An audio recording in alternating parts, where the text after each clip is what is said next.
Merci d'être avec nous sur Al24 News au sommaire de l'actualité de ce jeudi 6 juin.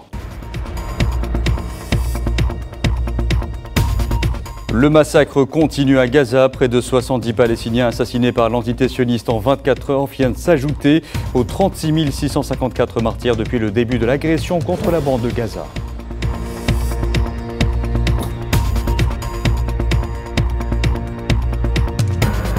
Une école de l'UNRWA ciblée par l'aviation sioniste à Nusayrat, au centre de la bande de Gaza, bilan 37 martyrs et plusieurs blessés.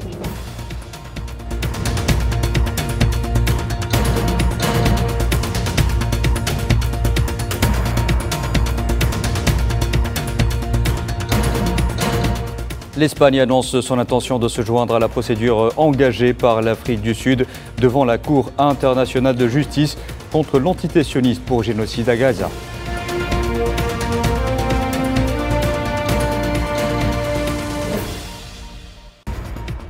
Et puis au Soudan, une attaque attribuée aux forces de soutien rapide contre un village du centre du pays fait une centaine de morts et plusieurs blessés.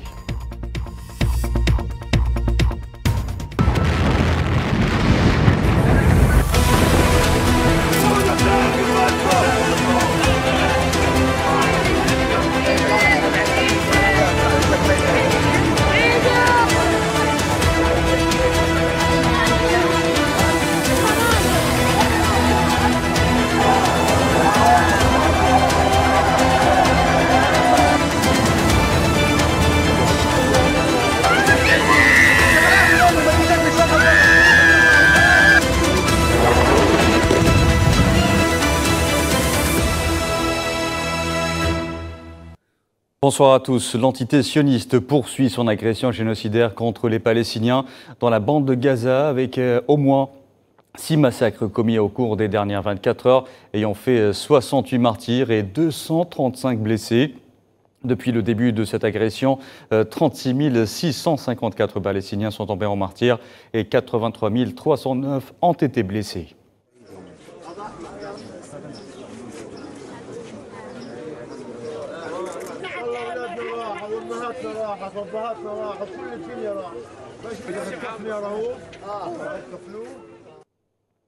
Et la journée de ce jeudi a été marquée par un nouveau massacre commis par les forces de l'occupation sioniste.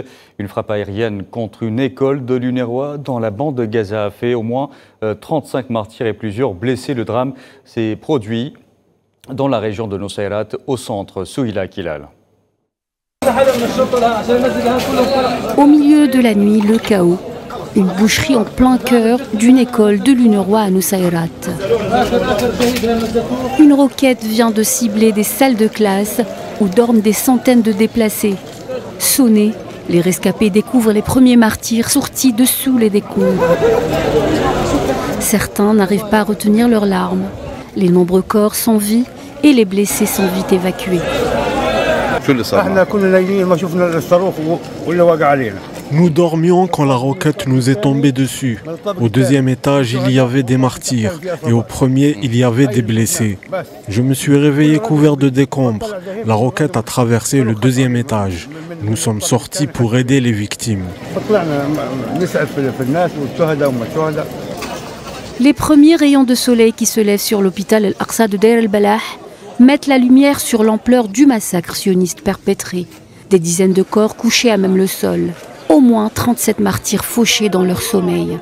Dévastés, les familles endeuillées font leurs derniers adieux à leurs défunts avant leur inhumation.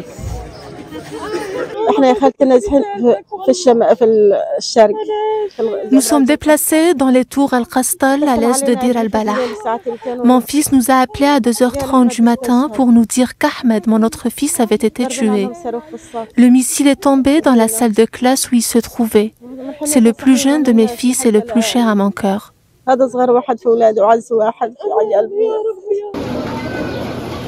À l'école de l'UNRWA de Nusayrat, les centaines de familles qui s'y réfugient constatent l'ampleur des dégâts à la lumière du jour. Les murs éventrés donnent un aperçu de la violence du bombardement. Une énième bavure sioniste qui vient rallonger la liste interminable des crimes de guerre commis depuis 8 mois. Et quasiment aucune zone de la bande de Gaza n'est épargnée par les bombardements de l'aviation sioniste, notamment à Khan Younes au sud, où les forces de l'occupation ont mené des frappes sur le quartier d'El Manara.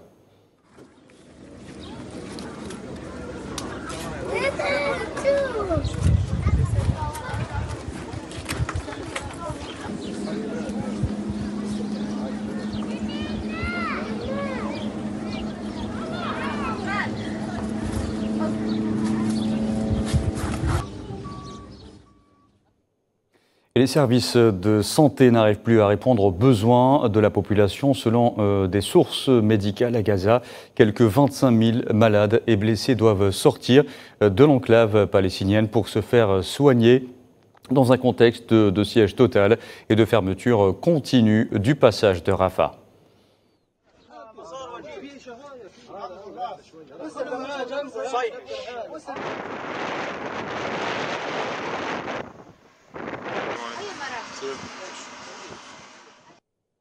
Et au moins 9 enfants sur 10 souffrent d'une grave pauvreté alimentaire dans la bande de Gaza, selon une alerte émise par l'UNICEF, une situation causée par des mois de restrictions sur l'aide humanitaire ayant conduit à l'effondrement des systèmes alimentaires et sanitaires, entraînant des conséquences catastrophiques pour les enfants et leurs familles.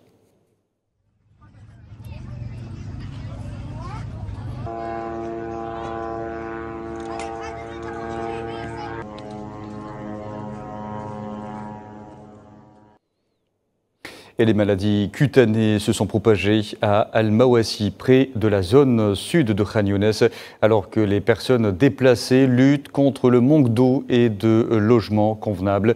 Une situation accentuée par le temps chaud. Selon les autorités palestiniennes, l'entité sioniste a détruit 350 km de réseau de canalisation sur 700, soit environ 50%, et 9 réservoirs d'eau sur 10.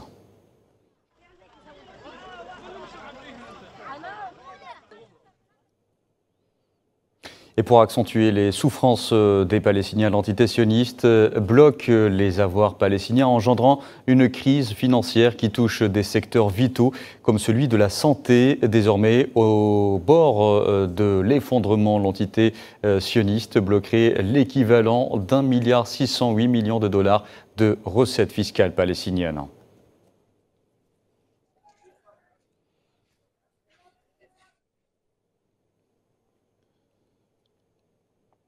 Sur le plan diplomatique, l'Espagne a annoncé ce jeudi son intention de se joindre à la procédure engagée par l'Afrique du Sud devant la Cour internationale de justice contre l'entité sioniste et qui commet, je vous le rappelle, un génocide à Gaza. Le gouvernement espagnol a fait part de cette décision une semaine après la reconnaissance de l'État de Palestine par Madrid.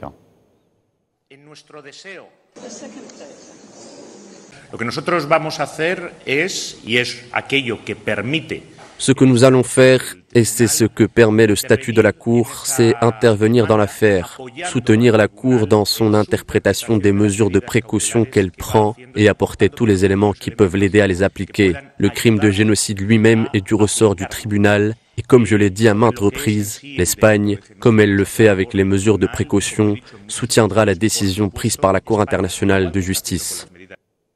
Et les voix se multiplient pour dénoncer le génocide que commet l'entité sioniste contre les Palestiniens. Plusieurs instances internationales et des pays comme la Russie y voient la destruction, ou plutôt une destruction totale de la population civile dans la bande de Gaza. Safouane Bessabri. Alors que l'agression sioniste se poursuit contre Gaza, les soutiens à la Palestine ne cessent de croître à travers le monde. En marge du Forum économique international de Saint-Pétersbourg, Vladimir Poutine a dénoncé ce qu'il qualifie d'anéantissement de la population civile palestinienne. Ce qui se passe actuellement à Gaza en réponse à l'attaque terroriste sur Israël ne ressemble pas du tout à une guerre. Il s'agit d'une espèce d'anéantissement total de la population civile. Une opposition claire de la part du chef d'État russe, qui auparavant avait qualifié le siège de Gaza à celui de Leningrad durant la Seconde Guerre mondiale. Une sortie médiatique qui démontre une détérioration de la relation entre Tel Aviv et Moscou, dont le grand rabbin a quitté la Russie pour désaccord avec le Kremlin sur le dossier ukrainien. L'agression sioniste est de plus en plus difficile à assumer sur la scène internationale. Tel Aviv se retrouve isolé sur le plan diplomatique. Des alliés traditionnels critiquent désormais ouvertement la politique d'agression et de colonisation sioniste, à l'instar de l'Espagne, alors que le discours traditionnel était d'évoquer le droit de Tel Aviv à se défendre. Outre l'Occident, la Chine, autre pôle géopolitique, s'est aussi prononcée sur la question lors du sommet sino-arabe, réitérant son soutien à la cause palestinienne. Les instances onusiennes ont-elles dénoncé ce qu'elles qualifient de cruauté israélienne à Gaza, au mépris du droit international? Alors que les rapports de force changent sur la scène internationale, l'impunité sioniste devient encombrante pour ses alliés occidentaux. En Cisjordanie occupée, les forces de l'occupation sioniste ont mené durant la nuit dernière une campagne d'arrestation massive ayant concerné au moins 60 Palestiniens selon un communiqué conjoint publié par la Commission pour les affaires des prisonniers, le club des prisonniers palestiniens. Les arrestations ont été menées dans les gouvernorats de Qalqilia, Al-Quds, Ramallah, Naplouse et Al-Khalil.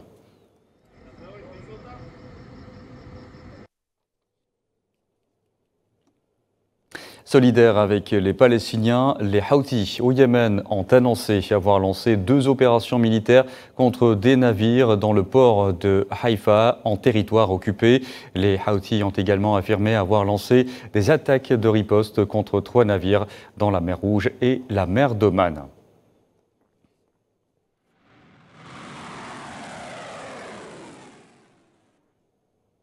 Par ailleurs, le Parlement arabe a condamné ce jeudi l'assaut lancé par des colons extrémistes sous protection des forces de l'occupation sioniste contre la mosquée Al-Aqsa et l'organisation de marches de provocation à travers les quartiers de la ville sainte d'Al-Quds occupée.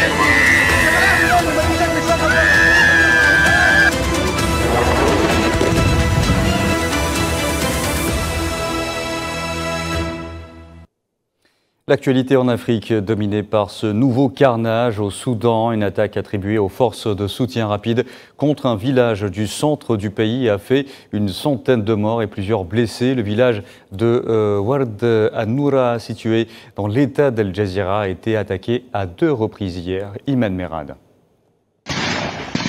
Les forces de soutien rapide ont mené une nouvelle attaque contre un village dans la région d'Al Jazira, non loin du chef-lieu Oued Medani. Selon plusieurs sources concordantes, notamment le Conseil de souveraineté de transition du Soudan et des associations humanitaires soudanaises sur place, au moins 100 personnes ont été tuées. Sur les réseaux sociaux, les humanitaires parlent de massacres et de charniers, un constat partagé par des acteurs de la société civile soudanaise qui ont diffusé des images atroces. La région d'Al Jazira, 3e circonscription la plus importante et la plus peuplée du pays, est confrontée à de violents combats entre l'armée soudanaise et les forces de soutien rapide depuis le début du conflit, en raison de son importance stratégique aux côtés d'autres villes à l'instar de Khartoum et du Darfour.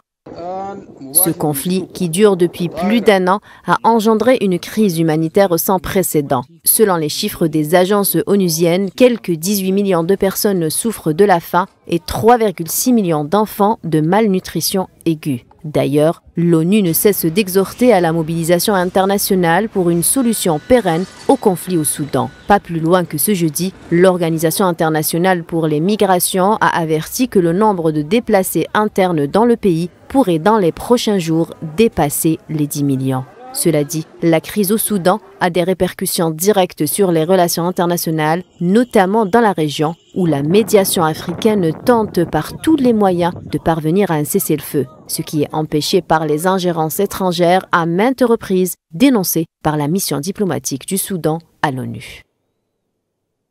Dans l'actualité aussi, la 78e session de l'Assemblée générale des Nations unies organise ce jeudi les élections des nouveaux membres non permanents du Conseil de sécurité de l'ONU pour le mandat 2025-2026.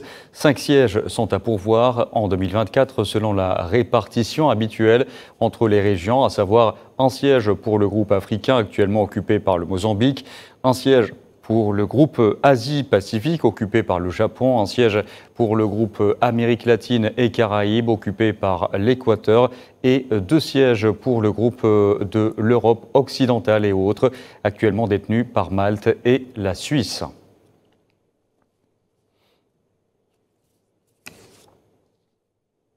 Le Conseil de paix et de sécurité de l'Union africaine, cette fois, a fait part de son inquiétude quant à la détérioration de la sécurité dans la région du Sahel, une situation face à laquelle l'instance africaine a demandé au Mali, au Burkina Faso et au Niger de reconsidérer leur décision de se retirer de la CEDEAO afin de favoriser l'intégration régionale.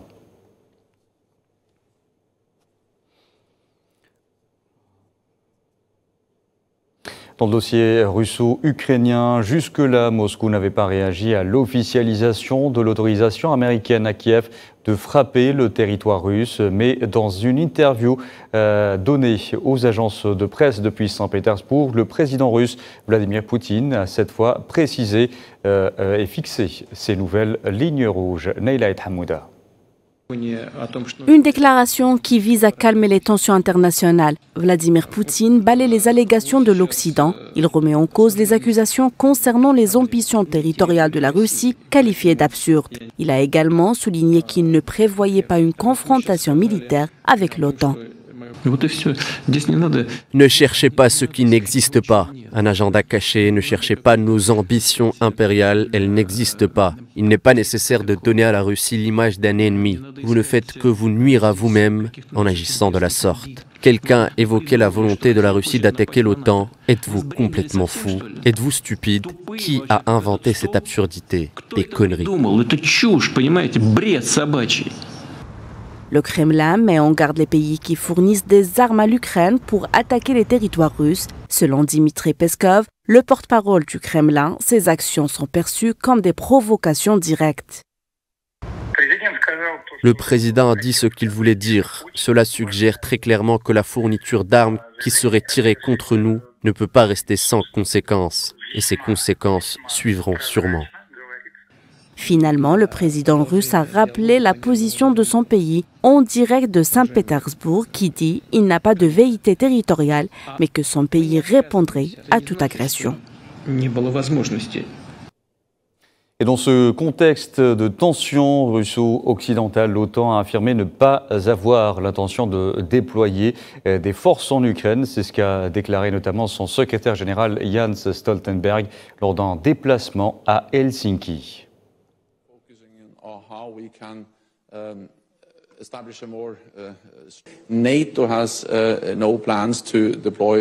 L'OTAN n'a pas l'intention de déployer des forces en Ukraine. Nous nous concentrons sur la manière dont nous pouvons établir un cadre plus solide pour notre soutien dans le cadre institutionnel de notre soutien à l'Ukraine et sur la manière d'établir et de convenir d'un engagement financier à long terme pour s'assurer que nous restons aux côtés de l'Ukraine.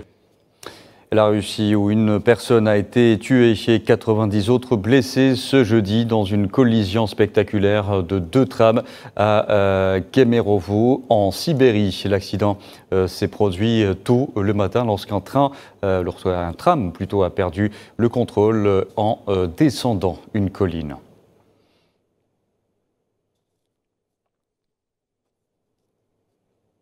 Les élections européennes ont débuté ce jeudi avec l'ouverture des bureaux de vote aux Pays-Bas. Le premier des 27 États membres de l'Union européenne a voté. Un total de 720 membres du Parlement européen seront élus avec 31 sièges attribués aux Pays-Bas.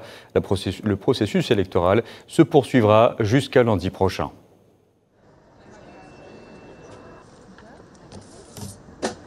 Je pense qu'il est important que les gens recommencent à se parler et à se traiter comme des êtres humains, et je pense que l'Europe peut jouer un rôle très important à cet égard.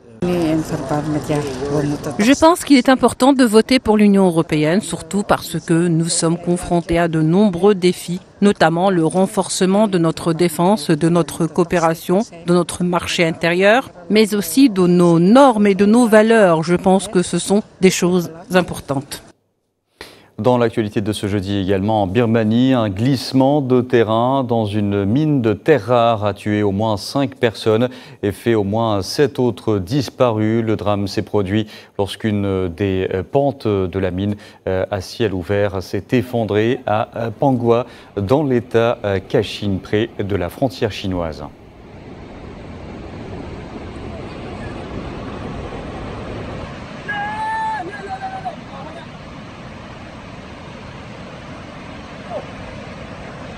de靠鼓打出发，你下我们这个运动起来，让我讲，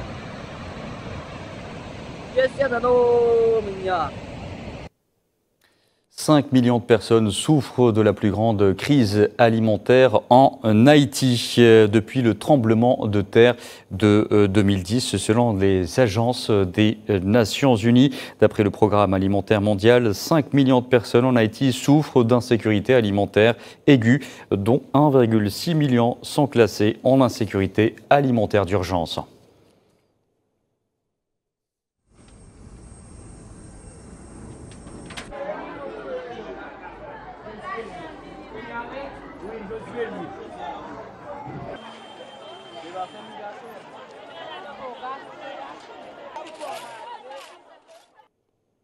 Allez, on termine par du sport football. La sélection algérienne affrontera dans une poignée de minutes la Guinée. Les Verts évolueront en maillot blanc à domicile sur la pelouse du stade Nelson Mandela à Alger. Et ce pour le compte de la 3e journée du groupe G des éliminatoires de la Coupe du Monde FIFA 2026. Match donc prévu à 20h.